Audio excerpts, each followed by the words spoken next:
Om. Om. Om. Om Amriteshwari Namaha. Om Amriteshwari Namaha. Om Amriteshwari Namaha. Om Parthaya Pradibodhitam Bhagavata Narayanena Swayam Vyasena Gradidam Purani Munina Madhye Mahabharadam Advaitamrita Varshanim Bhagavatim Ashtadashaധ്yayanim Ambatva Manusandadhami Bhagavad Gita Bhavadveshinim Namostu te Vyasa Vishala Buddhe Pullaravinda Yata Patra Netra Yena Tvaya Bharata Taila Purnaha Prajvalito Jnanamaya Pradipaha Prapanna Parijataya Totra Vetraika Panaye Jnana Mudraya Krishnaya Gitamrita Duhe Namaha Sarvopanishado Gavo Dogdha Gopalanandanaha Partho Vatsa Sudhir Bhokta Dugdham Gitamritam Mahata Vasudeva Sudam Devam Kamsa Chanura Mardhanam Devaki Paramanandam Krishnam Vande Jagadgurum. Om Amriteshwari Namaha. Thank you for joining us today. We'll be picking up where we left off last week. At the beginning of chapter 5, Arjuna asks a question. He says, you praise renunciation of action, and again you praise action, which is yoga, at the same time. So he's saying, you're telling me to renounce action, and then you're saying I should do action. Tell me which decisively is the better of the two. And what is Krishna's reply? Renunciation is indeed hard to attain without yoga, which is practice, which is just actions. The sage who is intent on yoga comes to Brahman without long delay. Now to me, it kind of sounds like a pep talk. External sannyasa is difficult to follow, so I think it's better for you to continue as a householder. By the way, Arjuna had 4 wives and 4 children. Sons, actually. Krishna never says, renounce your family and worldly duties and go to the Himalayas. Arjuna must have been shocked at Krishna's response, and now he finally got the gumption to ask again. So he asks yet another question about sannyasa. It's actually his final question in the Gita, and that leads into chapter 18. So throughout the Gita, Arjuna is interested in sannyasa because he felt like running away. But only at that moment, in a predicament, he hoped that Krishna would approve of his not fighting in the name of sannyasa. We saw this in chapters 2 and 3, where he said things like, how shall I fight Bhishma and Drona with arrows on the battlefield? They are worthy of reverence. It is certainly better to live on alms in this world than to slay these noble-minded masters. Though they are desirous of gain, if I kill them, I will enjoy nothing but blood-stained pleasures in this world. If you consider knowledge superior to action, then why do you spur me to this terrible deed? When I was in college, I read this in my freshman year, and I remember reading this first chapter, and I thought that Arjuna was the guru, because what he was saying seemed really, convincing to me. But naturally, Krishna was not fooled. If he spoke anything about sannyasa, it was not external renunciation, but jnana karma sannyasa, that is, internal renunciation while living in the family and society. So from verses 55 to 62, Krishna is emphasizing the importance of bhakti, which is the essence of the entire middle section of the Gita, that's chapters 7 to 12. Whether it is karma yoga, upasana, or jnana yoga, it must be based on bhakti. And with the support of bhakti, Krishna said that spiritual growth will be smooth. In verse 58 of this chapter, he said, "With your mind thus given to me, you shall, by my grace, overcome all obstacles." Krishna also gives a warning, which is, if from egotism you don't listen, you shall perish. Wow, that's a pretty harsh thing to say. But if we act according to our swabhava and have devotion to God, moksha is possible. Thus, all of the previous chapters have been condensed here. Karma yoga, jnana yoga, then nididhyasanam, which is deep assimilative meditation. There's bhakti, values, everything. Having condensed all the previous 16 chapters, we don't include chapter 1 because there's no teachings in that. Krishna will again condense everything from verse 63 in this chapter. It's more like a recondensation. It is here that we find two very important and beautiful verses. That's 65 to 66. Krishna says, "Give your mind to me, be devoted to me, worship me, bow down to me. Thus you shall reach me. Truly do I promise to you, for you are very dear to me. Relinquishing all your dharmas, take refuge in me alone. I will absolve you of all sins. Don't worry." Amma once said, "Don't waste your energy thinking of the fruit. It must come if your effort is sincere and intense. One must forget the fruit of the action if one really wants to get the full benefit of it. Patience and self-surrender are very necessary for an aspirant." Then a devotee asked a question, "Shouldn't a monk stay away from the world? Since he has renounced the world, how can he get engaged in mundane affairs again?" Amma said, "Sannyasa is not renouncing the world and actions. It is renunciation of the fruits of our actions." Now, I just want to say one thing. By this definition, householders can also do it. It is the dharma of a sannyasi to lead the world. Sannyasis are the ones who give peace to the world.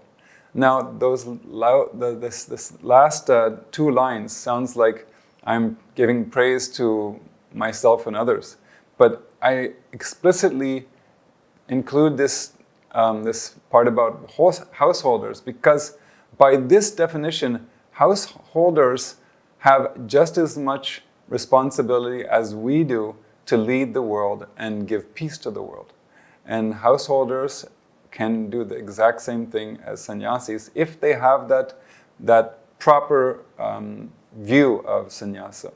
Now, as we said before, bhakti is not an independent sadhana. It is an attitude that should go along with both karma yoga as well as jnana yoga. Basically, bhakti is the medium for all sadhanas. And because of this, every sadhana can actually be called bhakti.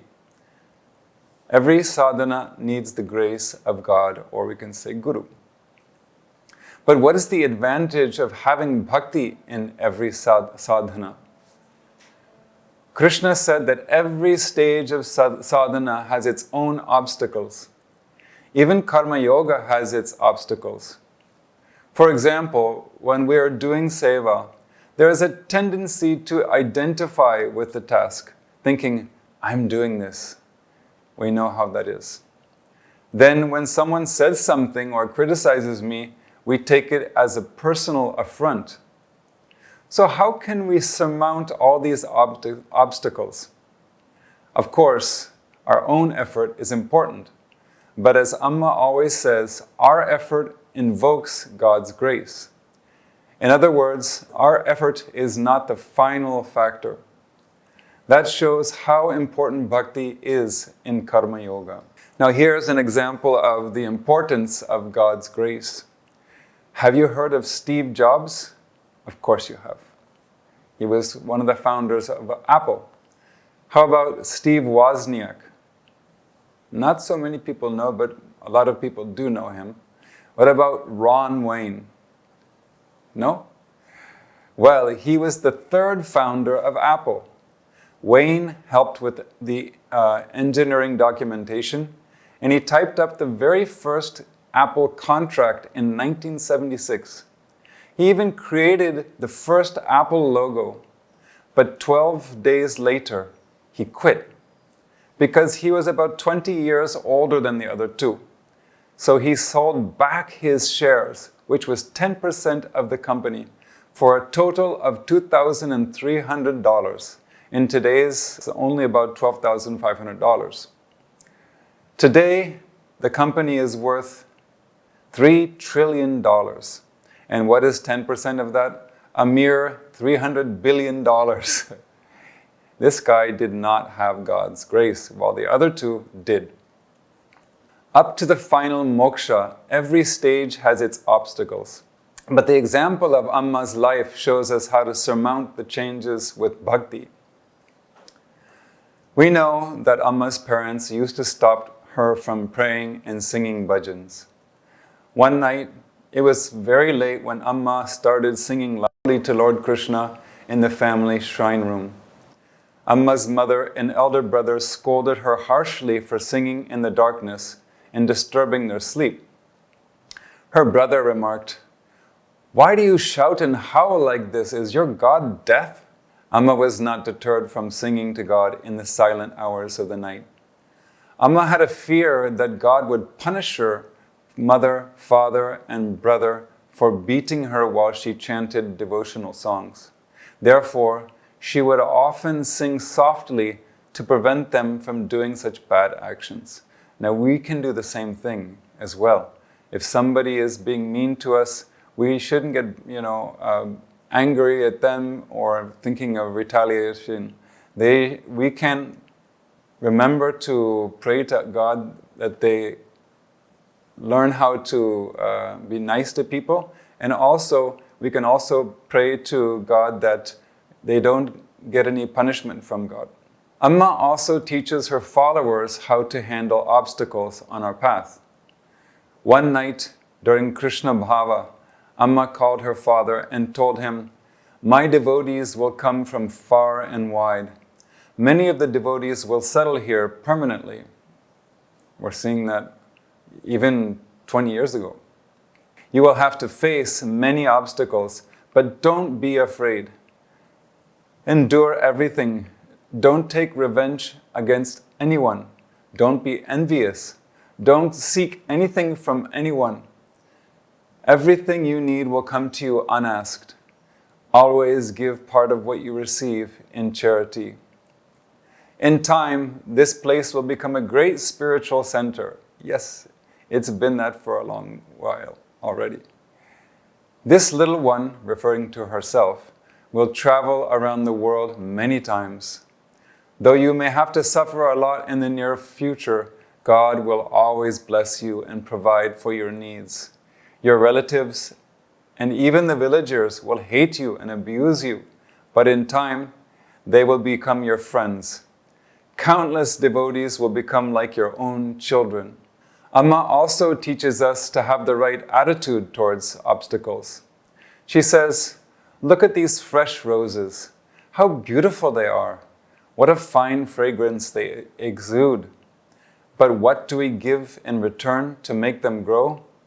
Just a little used tea leaves and cow dung. What a vast difference between these beautiful flowers and the manure given to them. Compared to their beauty and fragrance, is this manure befitting them? Likewise, impediments are the fertilizer which makes us grow stronger spiritually.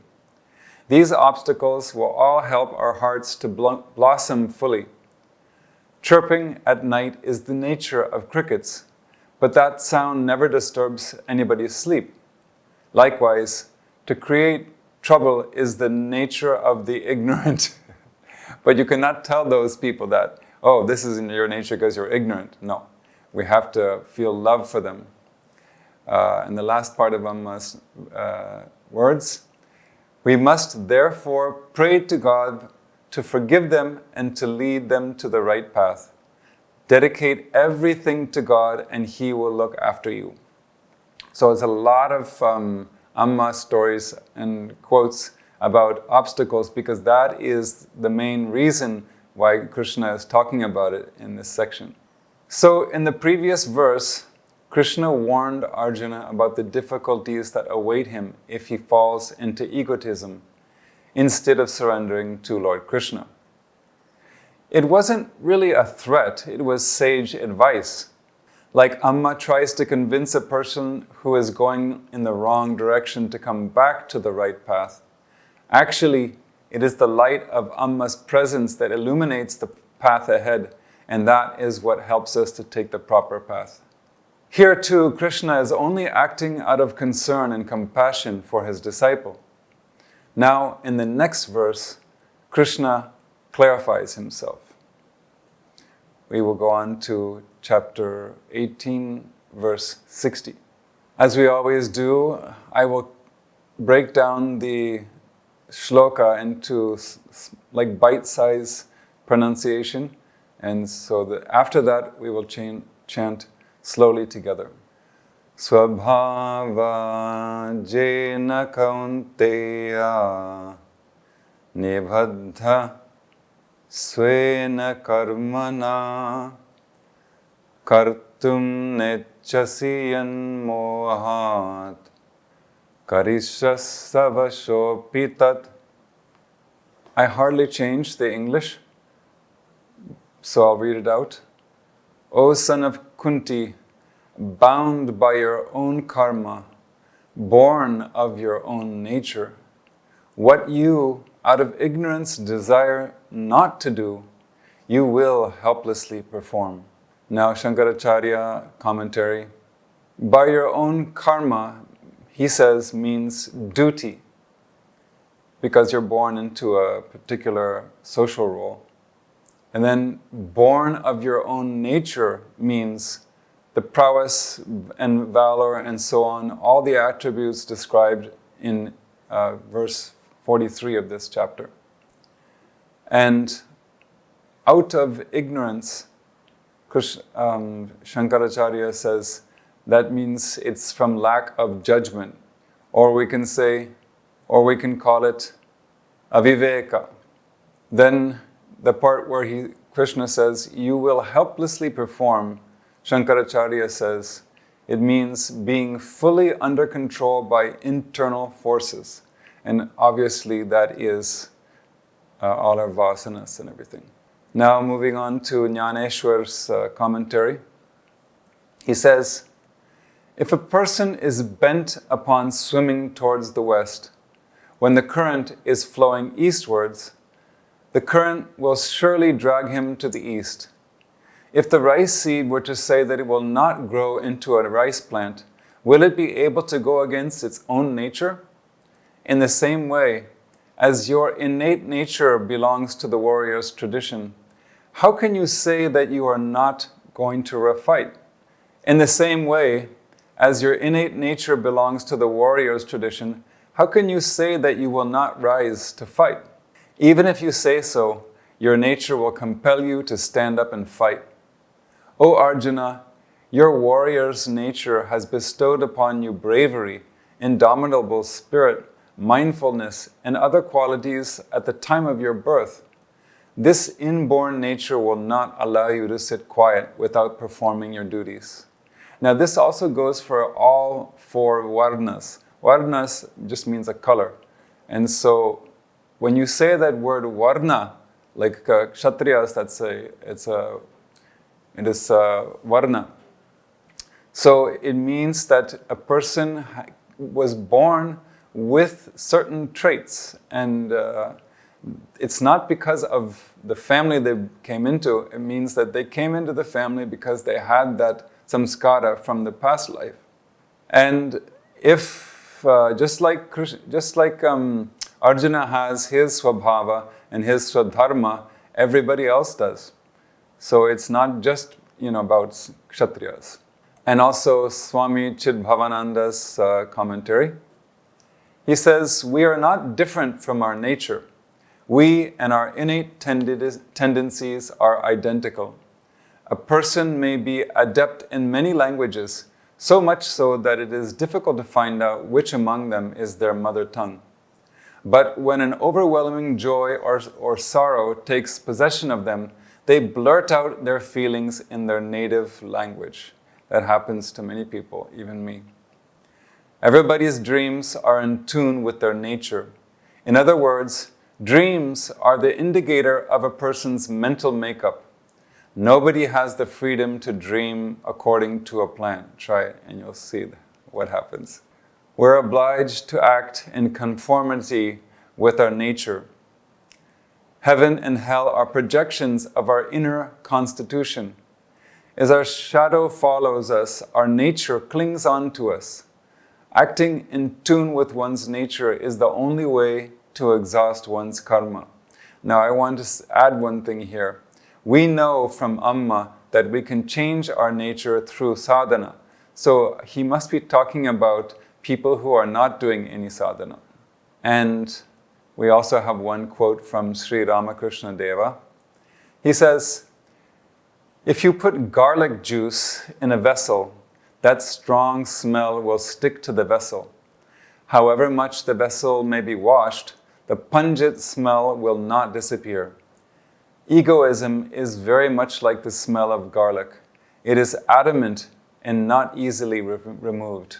For most of us, Rajoguna determines what type of karma is natural to us. An extrovert person cannot sit and contemplate, and if we try to sit and contemplate, we might find it difficult also. So after some time, the mind will say, let's do something. And if we follow, we feel the mind is now content because it is in its own element, but it is not any good for our spiritual growth. Similarly, a contemplative, quiet, withdrawn person will find it difficult to engage in high energy activity. After some time, they start contemplating about something and forget the task at hand. I'd like to share some stories. One is about Swami Pranavamritananda ji. And in the old days, his old days, I would imagine, he chanted his mantra so intensely that after some time, some saliva would collect in either side of his mouth. And he was completely focused on his mantra. But sometimes he himself admitted that he had a little bit of, carelessness because he was focusing on the mantra. So one day he was chanting his mantra while he was, I think it was cleaning, and he stepped on a clay pot and broke it, something like that. And Amma, chastised him. But I think she also, she would have seen that as, in one way, a good thing, chanting the mantra very intently. And then another story is about one of my senior brothers here.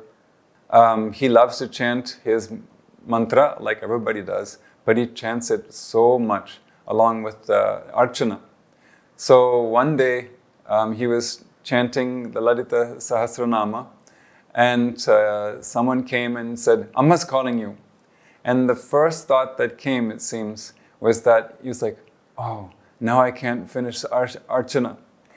Then he realized, oh, it's Devi herself is calling me, so it doesn't matter.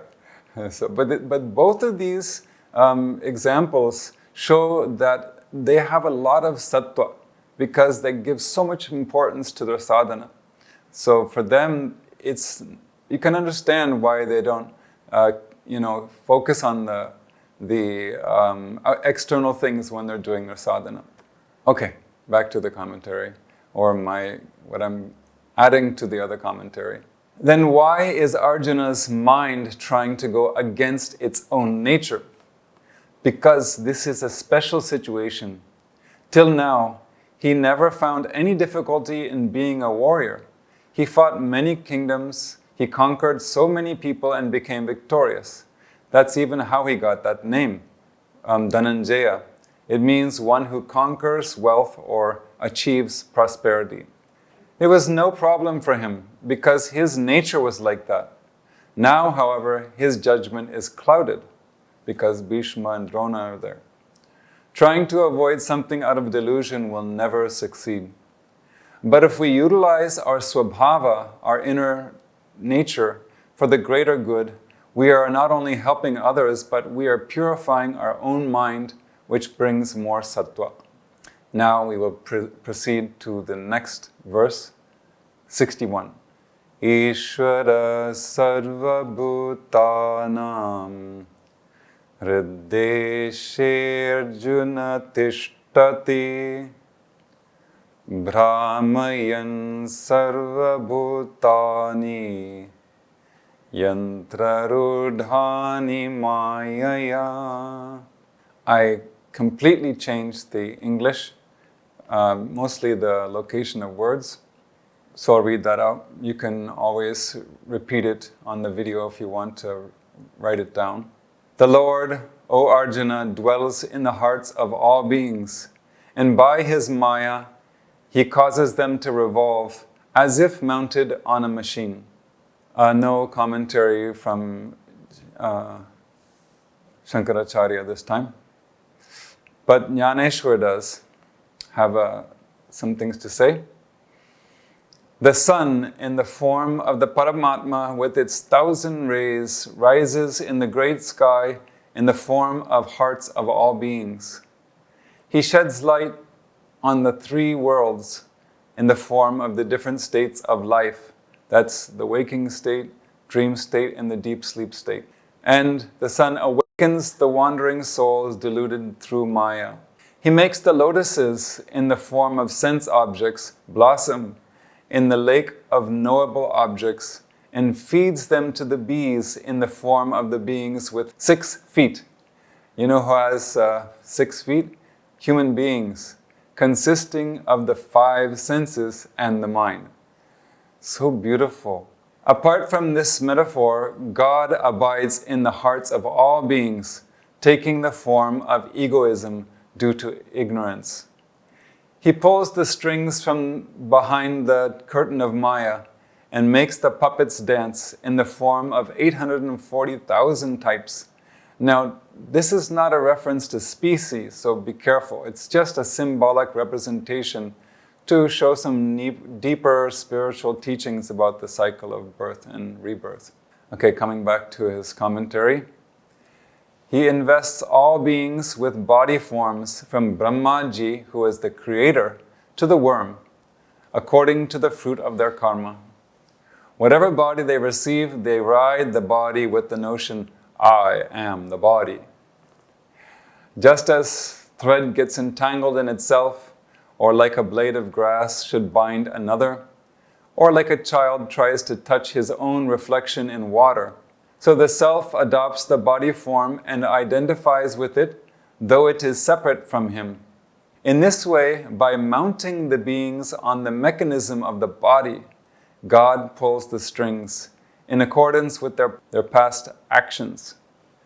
God prods beings to act through Prakriti. The same God abides in your own heart. I really find this an amazing way of looking at it. The mechanism of the body. That helps us understand it's not me. Let's say you're wearing some kind of space suit. You know, when you take it off, you don't feel like anything's happened to you. It's a mechanism. So we should be thinking that way about this body because eventually we're going to, get rid of it. Now, Swami Chidbhavananda, his commentary. Arjuna first felt that he was the author of his karma, but later accepted that all karma actually belonged to God. Sri Krishna drove the chariot, but took no weapon and waged no war. In other words, while the presence of God causes Arjuna first felt that he was the author of his karma, but later accepted that all karma actually belonged to God.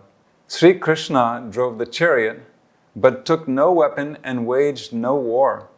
In other words, while the presence of God causes all work to take place systematically, He remains actionless. The Lord, who resides as witness in the hearts of all, does no work, but His presence propels the beings to do their duties. In the presence of the Paramatma, Maya Shakti assumes the power of action.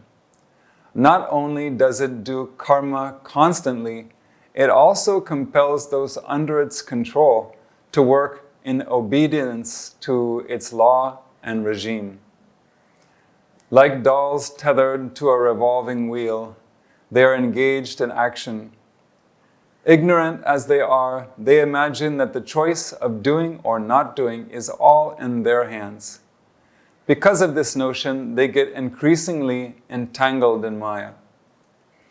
A sadhak is one who changes their attitude and holds on to the conviction that they are not the doer, but rather only an instrument in God's hands. It is with this attitude that the seeker should fulfill all their duties, submitting to be a willing vehicle. Another quote from Sri Ramakrishna Devan. He says, "For a snake, its own venom causes no harm to it, but that same venom injected to others is lethal. Similarly, Maya that is in God causes him no harm. Rather, it is an adorable attribute of His, and this Maya keeps all beings in bondage." Now, a few other thoughts to share. Some people may ask, if I have to focus on my swadharma, where is the time for spirituality, learning scripture, and meditating? Doesn't that mean that moksha is being denied to me? What do you think? Yes? No? Well, the response is that you don't have to change anything you're doing now. Just change your attitude towards your swadharma. That attitude is surrender to God. Then whatever you do, it will be tension-free, because the more surrender we have, the less tension we feel. We can also say that tension is a sign of inadequate surrender. That's kind of tough because a lot of us, we have a lot of tension. So remind yourself when you feel tense. Typically, we think, I have to do all these things, instead of thinking, this is my offering to Amma that I get to do with her grace. Great. There's another verse, chapter 9 and verse 22. Krishna says, "Those who constantly meditate on me as not separate from beings, they worship me in all beings. To them, I give full protection and fulfill their needs." When we go through a challenging time, we can pour our heart out to Amma. So some householders have even more surrender than some disciples. That is why the story of Janaka is so beautiful. He was an ancient king. He was also a realized being. When Janaka and the disciples were studying together, the disciples thought Janaka could not understand because he was a householder. Then one day, somebody shouted that the entire kingdom was on fire. The disciples immediately ran to save their loincloths. Meanwhile, when asked about his own belongings, Janaka said, "While Mithila is in flames, nothing of mine is burning." This is from the Mahabharata. In actuality, there was no real fire. It was just a leela to teach these disciples a lesson. The robes are not what matters. It is the attitude of surrender that is internal sannyasa. And where is that God? Krishna says you need not go anywhere to surrender to the Lord. He is in your own heart. Thus, verse 61 talks about God, and verse 62 talks about surrendering to God. We can surrender to Amma anywhere we are, And when we say heart, it means the mind, which means that God abides in the heart mind as pure consciousness, the witness, the knower, the Lord of this universe. It is due to that witness consciousness that the inert mind becomes sentient. The mind alone would be inert and incapable of thinking. But the Chittabhasa, the reflection of consciousness, is also in the subtle body, and that is why the mind is active. And once the subtle body is activated, it activates the physical body. Thus, the Atma blesses the subtle body, which blesses the physical body. Then what does the physical body bless? Well, all instruments that we use in life, like our car, computer, phone, stove, AC, etc. Thus, ultimately, it is the Atma that makes the whole world move. Now, how can God and the Atma do all these things? Aren't they actionless, free from actions? To clarify that question, Krishna says that it is his own Maya Shakti that activates everything. To make it easier to understand, Krishna gives the example of a machine. And in today's world, the example of a fan is often used. It rotates, but it cannot do it by itself. It is the motor inside of it that makes the blades move. But how does the motor move? By electricity. Our physical body is like the blades, it moves all around. And that's what you can see. The subtle body is like the motor, which you don't see. And the Atma is like the electricity, the source of everything. If the electricity is on, but the blades don't move, we can surmise that the motor is not working. It is the same when a person leaves their body. The Atma is always there, but the physical body has stopped functioning. So we think that's what we call death. But it's only the death of the body. The subtle body is still there. Now, why does Krishna suddenly define God here? We will understand when we read the next verse. So let's move on to verse 62. Tameva sharanam gaccha sarva bhavena bharata tat prasadat param shantim sthanam prapsyasi shashvatam. I didn't change anything in this verse, so I'll just read the English. Take refuge in that alone, with all your being, O Bharata. By that grace you shall attain supreme peace and the eternal abode. Just a little bit of commentary from Shankaracharya. He says that take refuge means to remove the distress of samsara. And with all your being means thoughts, words, and actions. And supreme peace means perfect indifference to worldly attachments. Now moving on to Jnaneshwar. Just as the Ganga surrenders itself to the sea, you should surrender yourself completely to God. Then, through His grace, you will become the Lord of the lady, that means the Lord of the mind, in the form of peace, and you will revel in the blissful experience of the self. You will then become the eternal self from which the creation starts, where rest becomes restful and experience gains experience. Very kind of deep meaning there. So said Krishna. Now, Swami Chidbhavananda's commentary. Next, Swami Chidbhavananda's commentary. The most favorable and consequential act that the Jivatman can do for itself is to take refuge in the Lord. On the other hand, to claim the body as his own, to consider himself as the agent of all his activities, to conceive of himself as a person of consequence in the world. All these attitudes contribute to fostering the impermanence of the Jivatman. The Jivatman is the individual soul. They run counter to taking refuge in the Lord. The relationship between the Jivatman and the Paramatma is the same as that between the wave and the ocean. The wave has no water of its own. Similarly, the Jivatman has no body of its own.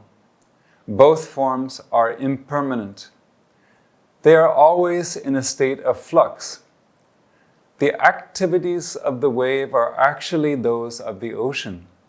The wave can never have an existence independent of the ocean. In the same way, all activities of individual souls are in reality God's Leela. They have neither individuality nor existence independent of God. Knowing this truth and attuning one's life to this truth is the act of taking refuge in the Lord. This is such a beautiful way of describing refuge. The Pandava brothers, Vidura, Draupadi, Kuchela, and others took refuge in Sri Krishna. The brothers of Sri Rama took refuge in him. So also Guha, Sugriva, Vibhishana, and others took refuge in Sri Rama. All of those who had taken refuge felt the immediate peace of mind. On the other hand, Kaikeyi, Bali, Ravana, Kamsa, and others of their type revolted against the Lord instead of taking refuge in him. And there was no end to the troubles they brought on themselves.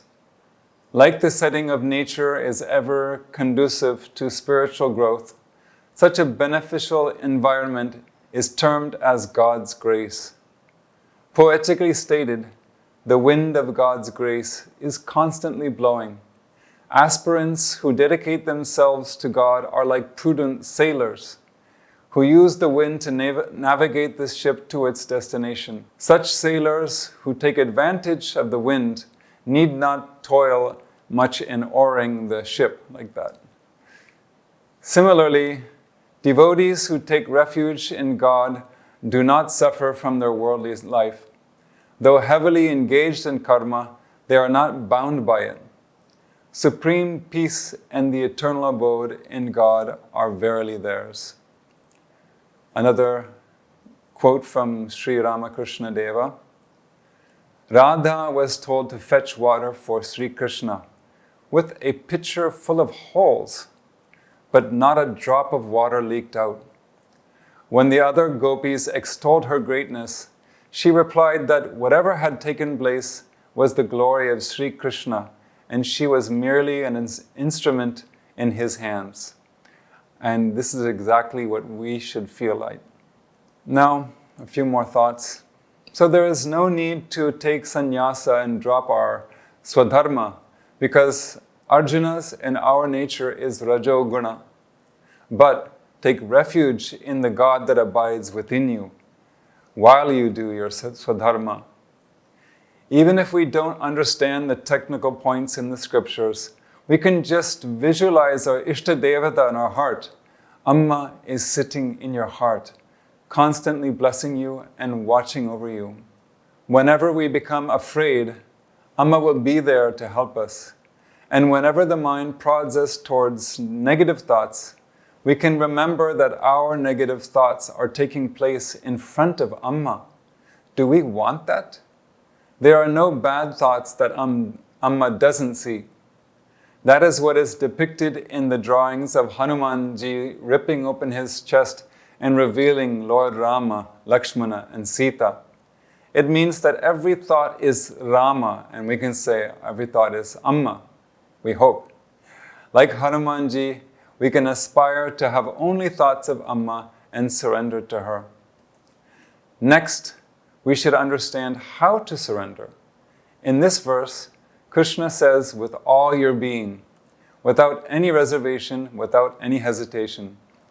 And as Shankaracharya said in his commentary for this verse, with all your thoughts, words, and actions. By now, I hope that you understand that surrender does not mean fatalism. Amma and all scriptures never teach fatalism. Our own effort is essential to receive God's grace, and that is exactly what Karma Yoga is. Therefore, we should continue Karma Yoga even if our seva or our duty is difficult, even if nobody praises us, even if somebody criticizes or ridicules us. If we can do that, it becomes upasana, worship to our beloved deity. How can we offer worship when our mind is full of anger, feelings of retaliation, depression, etc.? But we can do it if our thoughts, words, and actions are suffused with Amma. We have to take responsibility for our thoughts, words, and actions, and then Amma's grace will protect us. In this shloka of 63, the word used for grace is actually prasada. Let's say it is raining outside and we need to go to the grocery store, and the parking lot is jam-packed. What do we need? It's raining. I have to walk a long way to the store. So I need an umbrella, right? That prevents us from getting drenched or sick. But we still have to make the effort of walking to the entrance of the store. Walking is our effort, and the umbrella is grace, or we can say prasad. And remembering to take the umbrella is atma kripa, the grace of our own mind. This is Arjuna's predicament. He wants Krishna's grace, but he doesn't want to perform his duty.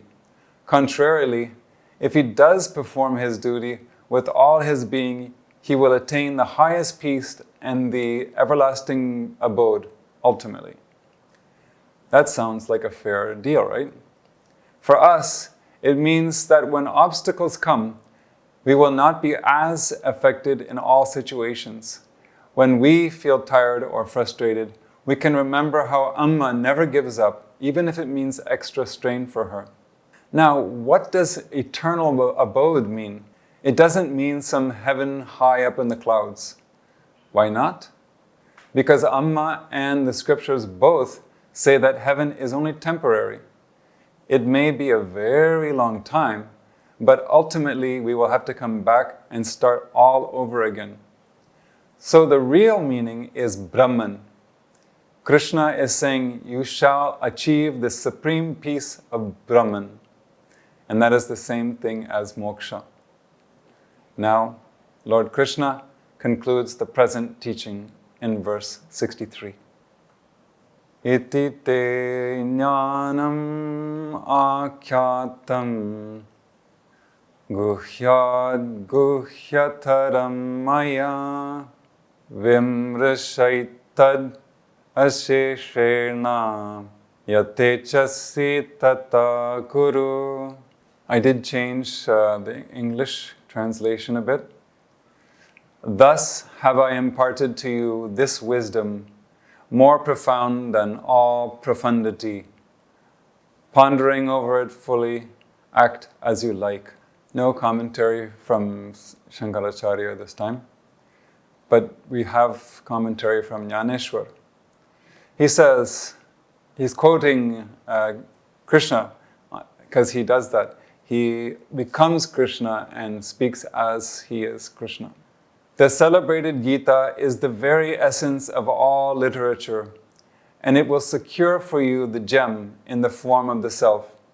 In the metaphysical part of the Vedas, it is described under the great name knowledge, and has consequently secured great fame in the world.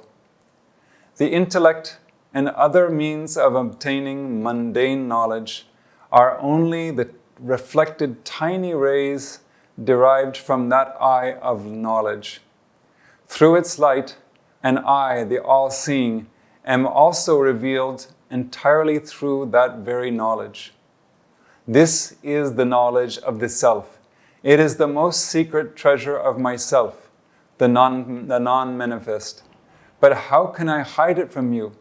O Arjuna, because I am extremely fond of you, I am entrusting this secret treasure to you. Just as a mother talks to her child freely, crazy due to her love for it, how could my affection for you not make me do the same? I, the all-knowing, have communicated to you that which is unquestionably true, after considering it from all angles. Now think well for yourself and do what you think proper. Now there's a little narration in between. He says, after Lord Krishna's discourse, Arjuna kept quiet. Seeing this, the Lord said, O Arjuna, you are so straight, you are not deceitful. If a hungry person were to say, out of shyness, that he had enough, he would have to suffer from hunger and commit the mistake of deception. In the same way, after meeting an all-knowing teacher, if one were to feel shy and not ask for edification on the nature of the self, one would become liable to the sin of self-deception and miss a great opportunity. From your silence, I gather that you wish me to summarize what I have said so far. To this, Arjuna said, O Lord, you have truly read my mind, but why should I say this? Is there anyone else who knows all like you? This whole world is the object of knowledge, and you alone are the knower. Is there any point in praising the sun and calling him the sun? Then we have Swami Bhavananda's commentary. One truth is said to be profound when it is hard to grasp. Another truth is said to be a secret because it is kept hidden from others. The laws of nature are both profound and secret. We know some of them while others remain hidden from us. For example, every year scientists find roughly 18,000 to 20,000 new species. Many of the secrets of nature, now known to us, have remained unknown for ages. Electricity is an example, and modern scientists have learned to harness this great power. Science deals elaborately with this phenomenon in nature. Science brings to light many other features and possibilities of nature. It has made tremendous strides in modern days and is continuing to make further progress. But all of these are classified as secular knowledge. It has made tremendous strides in modern days and is continuing to make further progress. But all of these are classified as secular knowledge pertaining to the mundane. We call it apara vidya. Sacred knowledge, or what we call para vidya, is that which deals with the divine. This knowledge is known as Brahma Vidya, and it is the oldest and the most perfect of all sciences. Its sole purpose is to lead us from the impermanent to the permanent, from ignorance to enlightenment, from sorrow to supreme happiness, and finally from death to immortality. In its practical aspect, it comes down as injunctions, what to do and what to refrain from. In this supreme science, there is no place for deception and dogmatic decree.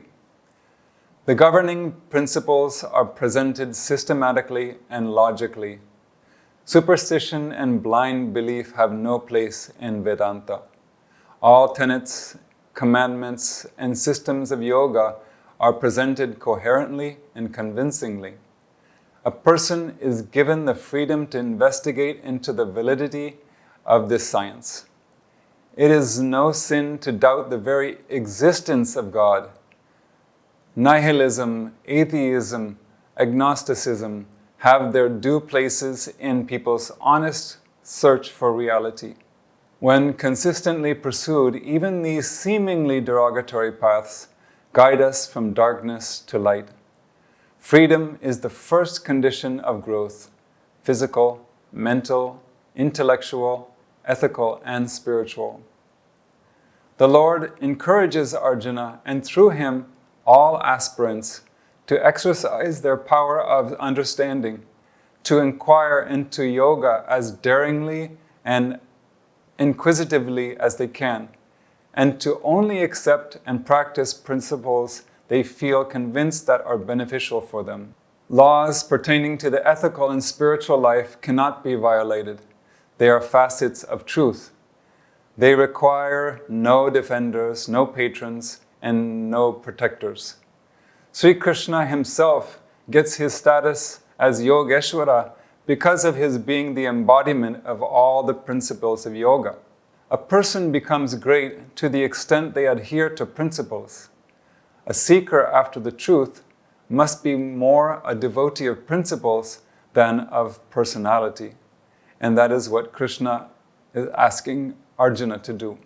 When Krishna sums up his teaching, saying, "Thus have I imparted to you this wisdom," he is not referring to this chapter alone, but from the beginning of the entire teaching, which is chapter 2, verse 11, until the previous verse that we just read. Krishna now refers to everything as jnanam.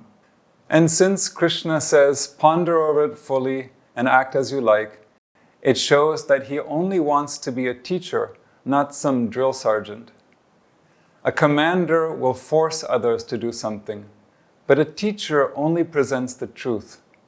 Then it is up to the student to understand and follow on their own accord, because the teacher knows that change should come from within. Such a teaching style gives permanent effect. This is the greatness of India's and Amma's tradition. It never forces anyone, but it does explain what leads to suffering and what leads to a peaceful life. It also tells what leads to a miserable life, what leads to heaven, and most importantly, what leads to moksha. Whether the student has faith in the teaching or not, whatever path they choose, there is no judgment on the student. At the same time, the responsibility for the student's choice is his alone. With this, Krishna concludes this teaching, but he still has some very important topics to share with us and Arjuna, which we will find out in the next class. Now we will have a short meditation before we conclude. Close your eyes. Take a few long, deep breaths.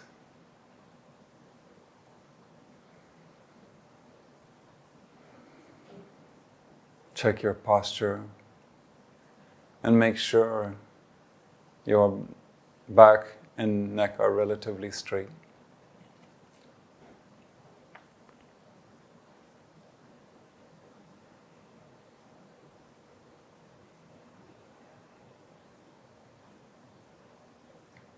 With each long, deep breath, feel your body and mind relaxing further and further.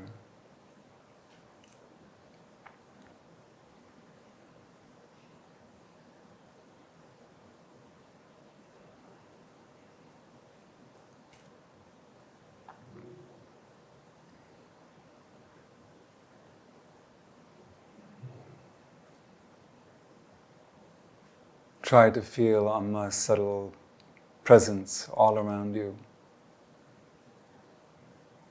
You can even feel that she is hugging you, giving you darshan, and feel the warmth of her body.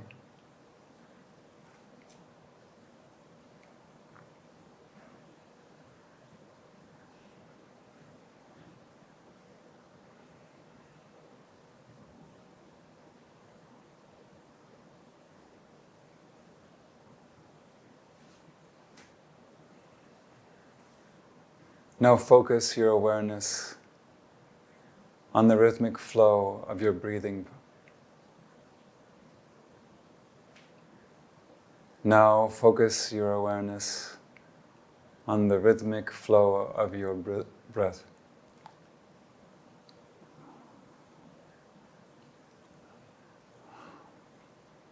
Now shift your awareness to the rhythmic flow of your breathing process.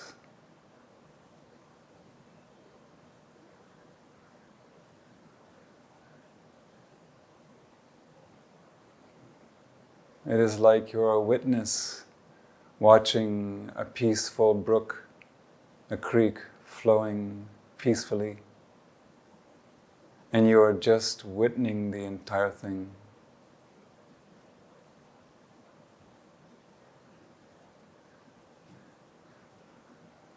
In this way, we observe the breath with each inhalation and exhalation.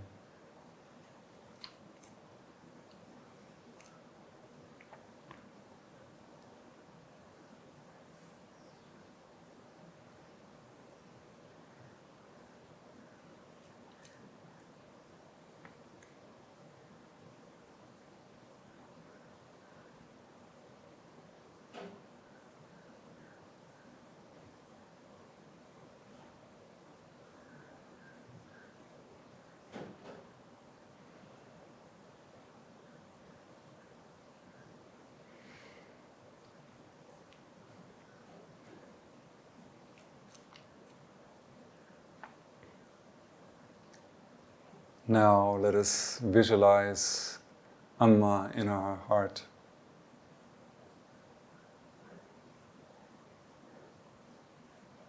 We feel that bright love and compassion, and we feel it within ourselves now.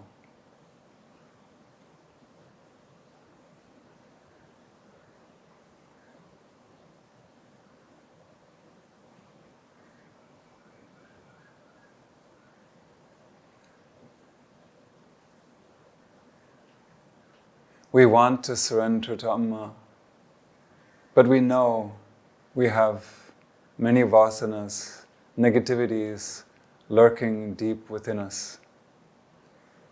So we must pray to her for her grace and guidance.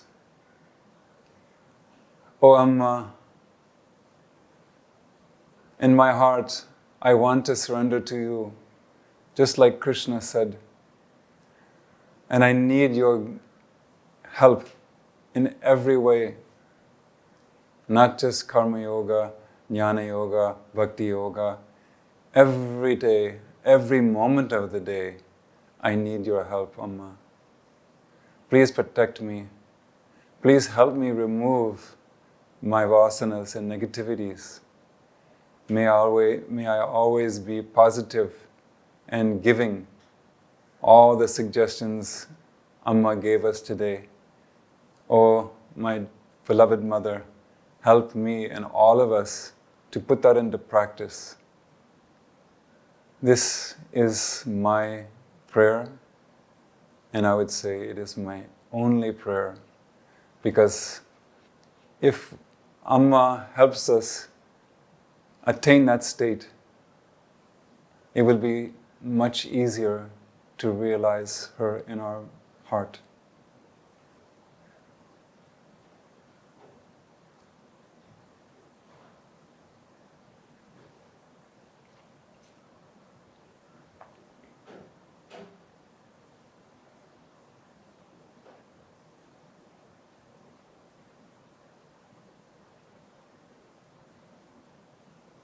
Now let us conclude with the final closing prayers.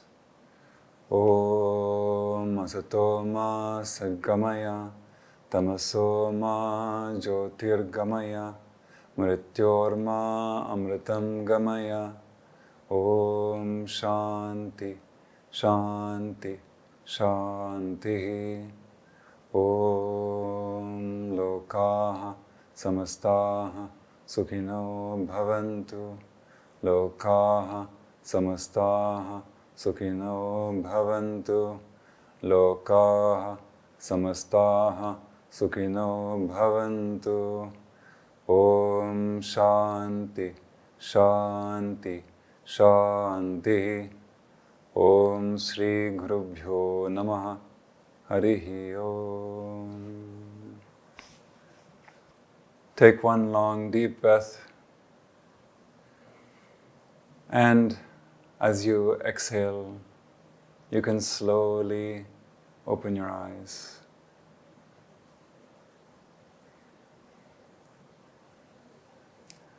Om Amriteshwari Namaha. Thank you for joining us, and I hope you join us again in the next class. Om Amriteshwari Namaha.